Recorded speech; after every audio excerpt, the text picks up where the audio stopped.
Okay, I would like my complaint logged. Yeah. This is insane that I have to sit on the floor. Okay. Not as like an ego thing. My legs and back are gonna be dead by this. Sorry, I kind of hijacked the beginning of this. No, it's okay. Yeah. I do want to. I don't want to be Yeah. like, oh, he was like when people say like, oh, how was Big Cat when he came on? You're more than welcome to say, oh, he complained about having to sit on the ground. A lot. No, yeah, everyone does. Yeah. So it's okay. But you can tell anyone that, be like, yeah, it was kind of a diva about complaining about sitting on the ground. Everyone will see it. It's okay. Yep. Big Cat, thank you so much for coming on. Excited? I'm super excited. Yes. So can I draw whatever I want to draw? No. Okay.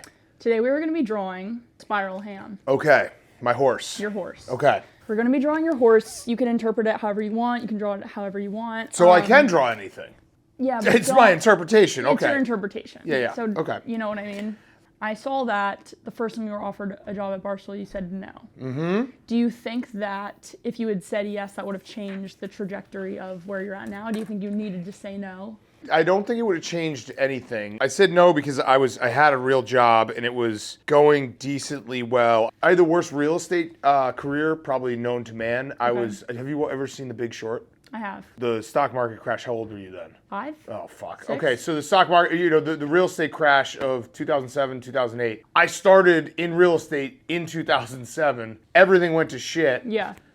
I worked at a smaller company. They fired half the people because everything tanked. And I made $30,000 a year. And they were like, hey, you can do everyone's job for $30,000 a year. We're going to keep you. So I was like, all right, I guess this is good. I get to keep my job. But by 2010, 2011, I had like kind of come out of that where it was like things were starting to get good. And it was like, I'm learning stuff.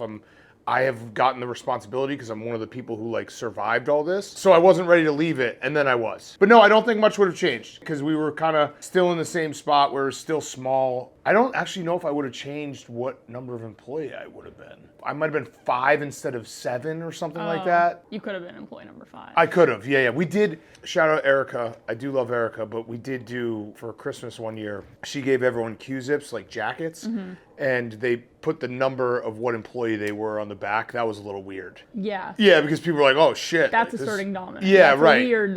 What employee number do you think I am? Like 800? You'd probably be in like the 500, 600 range, which is pretty crazy. Can we get those Q-zips back? I kind of want that. Yeah, I know. They actually were a terrible color. They were like a red. It wasn't a Q-zip you would wear anywhere. Yeah, I don't know why we did that. That's kind of an awesome idea. I Yeah. like that. What do you think? I'm having a great time, by the way. Oh, you are? Yep. Okay, how's your drawing going? It's going well. I Really? think you're going to Mine is really too. like it. Show the camera where you're at so far. Don't look. Don't look. I'm don't look. not. Don't look. I can't see anything. Okay. So you were on KFC Radio. Yeah. For a little bit, right? For 3 years. For 3 years. Okay, longer than a little bit. How did you find out it was ending? Did you find out as we all found out, the masses, or did they tell you and, what went through your mind? I did not find out with the masses. John had told me a few months prior. Okay. I was sad. I don't know. It's weird.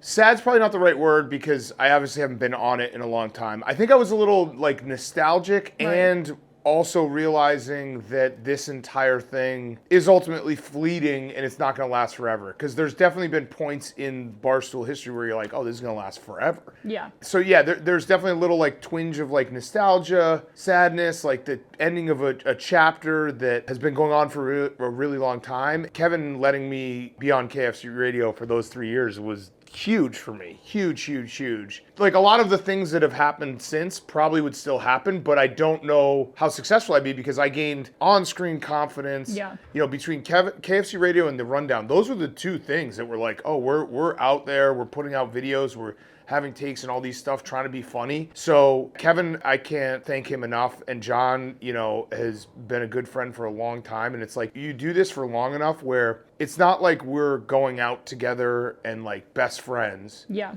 But I think, and I hope they would say the same, I do think they would say the same, like I have a level of respect for both of them that I don't have for a lot of people because I've been through the wars and we've been through the history of Barstool. Yeah. So it's like a weird thing where it's like, I'm not going to say he's my best friend or Kevin and John are my best friends. Yeah. I think they're my friends. But there's something almost deeper to it where it's like, I could look over in the foxhole and be like, those guys, like I know those guys. We've been through it all. Yeah. And we've done the whole climb. And a lot of that was KFC Radio. I mean, it brought podcasts to Barstool, which is our biggest money driver. It's crazy. I try to say it every time I can say it when someone asks me about like KFC Radio or like podcasting because I think Kevin and John like deserve a ton of credit for what they did for the company. and what they were able to bring to the company in the podcasting world, and it was them. Like Kevin, I would not have done a podcast. Like Kevin was like, "Hey, we're going to do this." What even was a podcast at that point? Yeah, I Was mean, it we like just would when get on a Fred's Zoom, podcast? and the Zoom would always be shitty connection, and we would shoot the shit. And there was something very pure about it that I try to keep this even with Pardon My Take today, even though like I know how many people are listening to every episode. But there is an element of like you have to do a show and think no one's gonna watch it for it to be like true and good, because you got to be like free about it. You know what I mean? Yeah. There was a few thousand people, but it felt like an inside club, like a small little club of like, holy shit, no one's watching this, and we were able to just be ourselves, and that gained us the confidence to be part of something bigger when Barstool moved to New York. When you first started with doing the KFC radio, was it like a hit at first, or did it kind of slow burn? No, I think it was a slow burn. The Stoolies are just so incredible in terms of like how long some of these people, like I'll meet people and they'll just be like, dude, I've been listening to you since I was like 16 years old, and it's like a 30-year-old guy, and it's just like, this is crazy. You know what I mean? It kind of blows your mind. So like the fan support was always there because they're just always there for us, and it's something I do not take for granted or like ever forget. Yeah. We did maybe the worst live show of all time in New York, where we had people come out and we packed a bar. I don't think the first 2 rows of people could hear what we were saying. The audio system was so bad. We were talking like it was just the loudest New York bar you could think of. Yeah. And then guys on a microphone kind of in the background. Yeah. I'm like kind of talking it all out right now that I am a little sad about it, but it feels like they're both in a good spot, and I think so too, yeah. they're both like, you know, this is a good ending point. Yeah. But then it makes you think about other things ending. That's where the sadness comes. Right. Like, I want to do PMT forever. Forever's not going to happen. Then you got to start thinking about like, what would it look like if we just stopped doing this? So glad they're ending this year, not last year, because it's the reason I work here. You'll find something else. I mean, listen, your start here was, I played a small part in it, and like when we had you on the Yak. Right. But I thought, like watching you on that video with Ron and Tommy, I was like, you get it. And if you get it here, you'll find a way to be successful. Like if you just get what we do and kind of understand that like if one thing that you want to do isn't working right now, you can help out somewhere else, and then eventually you can go back to that other thing. Like you get it. Even this is the definition of getting it to me. Yeah. Thank like you. trying That means a something lot. new Yeah. and seeing where it goes. That's getting it. So you'll be fine. That reminds me, I was debating asking you this, but the whole thing with the Yak, when I came on the Yak, and then you Yeah. were like, oh, Beach House. I went on Beach House. Yeah, I feel a little bad about that. I was going to ask you if you regretted recommending me for it, because you and KFC co-signed me to Dave. Dave DM'd me and was like, I'm come happy you highly brought this up. recommended. I do feel a little guilty. You shouldn't feel guilty. I feel guilty that you recommended me. No, because look, you do a reality show. You can't have like everyone be the same personality. So Yeah. you need, and you're like fresh out of college. So I was like, oh, this is perfect, fresh out of college. I did feel a little guilty because I was like, it doesn't look like she's having the best time right now. No, and it wasn't even that. It's like I had a decent time. Mm-hmm. I had the time I would have when I go to the beach with my friends. Yeah. I don't regret doing it. I think it was one of the reasons I've been able to hold on here for so long and find a niche. I think there's a lot of things I would have done differently. I think when I was doing it, everything felt so big, you know? Everything felt like the end of the world. You were thrown in the deep end. Yeah. But you survived. And I think that that's another thing that I look for people like being thrown in the deep end here is because that's how this company like was built. Like David does not hold people's hands. Yeah. He never has. I always joke, like, I think I had, like, one compliment from Dave. I think he gave it to me, like, in my first year, and that was it. You don't take offense to it because I know what Dave likes. I know what he thinks is funny, and it's like you just keep doing your job. If you're someone who needs attaboys and pat on the backs and someone holding your hand, this company's not for you. And so Yeah. I think you being thrown in the deep end and surviving it is, like, a testament to, like, hey, again, you get it. I just had Francis on here 2 days ago, and we talked about it. What did he say? Was he like, you get it? Francis said I need to be more confident, which people don't say to me often. You're 22? Yeah. You're 22. I mean, your brain isn't even fully developed. I know. And I don't say that as like a mean No, thing. I It's know, just it's like the not. truth. Like, I know. It's kind of if you're the annoying. same person that you are in 22 when you're 30, yeah, then I could be like, hey, Oona, what the fuck? Like, Yeah. get a little confidence. But like, you're 22. You went from being an anonymous college girl to now thousands upon thousands of people watching you, judging you, commenting on Yeah. you. That's not easy. I want to ask you about your relationship with Dave, because I was watching a video of you a few years ago. Okay. And you were kind of saying that at first your like friendship was built on gambling. Do you feel like it's still like that, or do you think now it's more business? Yeah, I mean, it's definitely evolved. I would say the core of our relationship will always be two things. Gambling and Danny Boy Kane. Those are like the foundations of our relationship.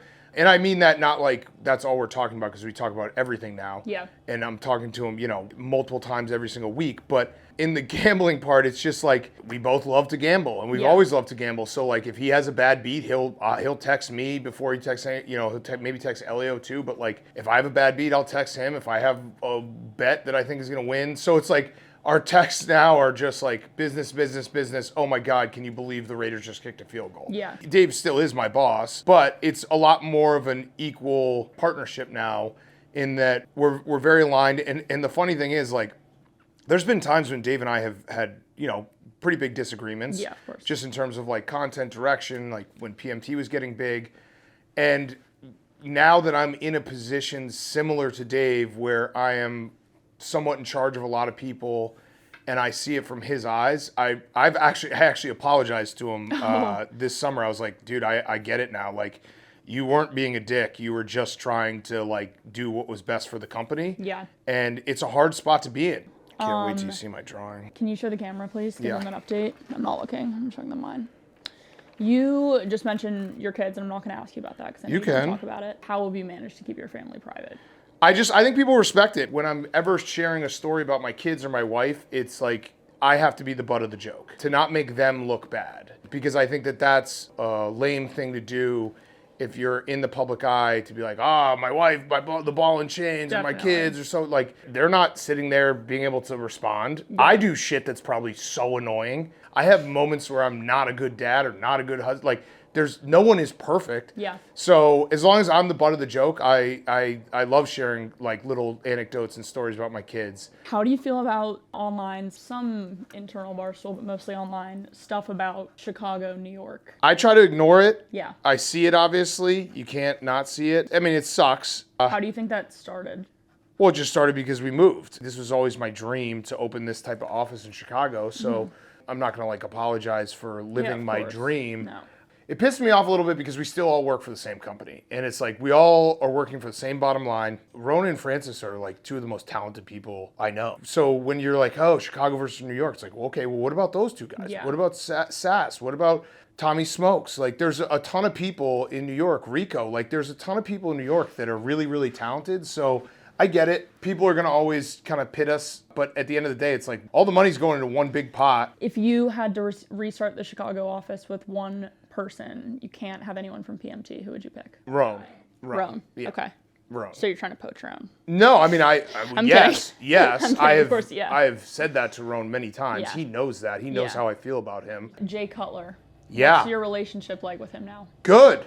Good? We're back. You're back. Where'd you go? I got frozen out for a little bit. We were good friends. Went to his bachelor party, went to his wedding. And then I went on a radio show here. They asked me if I could fill in for a night shift, like 7 to 9 p.m. I was so sick. I had like the flu, but I was like, I got to say yes. Yeah. So I went on. Caller called in, asked if I'd rather have Andy Dalton or Jay Cutler. Andy Dalton was, 3-4 years younger. I said Andy Dalton. And then I went home, pounded some NyQuil, went to sleep. Slept like 12 hours, woke up the next day at like noon, and I had 150 missed texts from the group chat I was in with him, and everyone was just shitting on me, and I was like, okay, all right. And then slowly we got back, and then we went to the national championship in 2020 in New Orleans. We hung out, we got drunk. I apologized, and like I get it from Jay's. It taught me a good lesson, because we have a weird spot where a lot of athletes like us. A lot of athletes want to talk to us. We're not regular journalists. So naturally you become friends with these people. And then if you have to speak honestly about them, there becomes a tension. So it's taught me the lesson of like, if they're still playing, you can't be like best friends, because you're going to have a day where you're going to have to say like, he had a bad game. Yeah. How much money have you given Jersey Jerry? Well, he did pay me back. He paid you back. I gave him a loan of $70,000, I want to say. He was renovating his house. He found a contractor on Facebook Marketplace that gave him a quote for like $10,000 to do 60, 70 grand worth of work. The guy came in, put holes in his walls, then just left. And ghosted him. Yeah. So then he was just like, he called me and he was just like, I don't know what the fuck to do. I just fucked up my house. I was like, it's all right. Okay. We'll figure this out. Like, you tell me what you need. I'll give it to you. Yeah. You can pay it back however you want to pay it back. Jerry 100% paid it back. Yeah. I'm going to try to phrase this without sounding like a dick. I mean, I'm rich. I am rich now. Oh. Yeah, You're I'm rich. rich. But my life hasn't changed much in the fact that, like, I'm not wearing nice clothes. I'm not, taking like crazy trips and all that stuff. The only thing that really has changed in my life, besides that I gamble more and lose more, is that I'm in a position now to be able to help my friends, my family, anyone who needs help, no questions asked. What NFL season has been the closest to you having to cut off your pinky? Last year was pretty close. The Rams were probably Super Bowl caliber team. They lost to the Eagles. I was pretty nervous. This year is pretty close again. This year's close. The Texans are good. They're really good. Would you actually cut off your pinky? I would. I've talked about it enough. Would you do it surgically, or would you just take a So knife? that's the question. It's like, can I find someone who will just cut off the tip? So this is going to be the most frustrating thing, is that if the Texans win the Super Bowl, I will go through with it, but then people are going to be like, you didn't cut off enough. And I'm like, what the fuck? Okay, my last question. How's your drawing going, by the way? It's great. It's good? You've been looking? No. It's fucking awesome. Oh. Look at that. I started What's the in the top horse. right? That was the start of that's the a horse. horse. And it didn't really work. Any advice for me? Keep doing what Okay. you're doing. Keep trying new things. Yeah. And also the real advice, and this is something that goes like for our entire company that Dave, I know, preaches a lot. I talk to this office about it, is like, you have to understand that you're very lucky in the spot you're in, and don't take that for granted, and don't waste that. This was fun. Thank you so much. Yeah. This was so fun. Thank you so much for coming on. Look at that. Yeah. Oh my God, my hip is. Oh my God, I are you told okay? you this seat.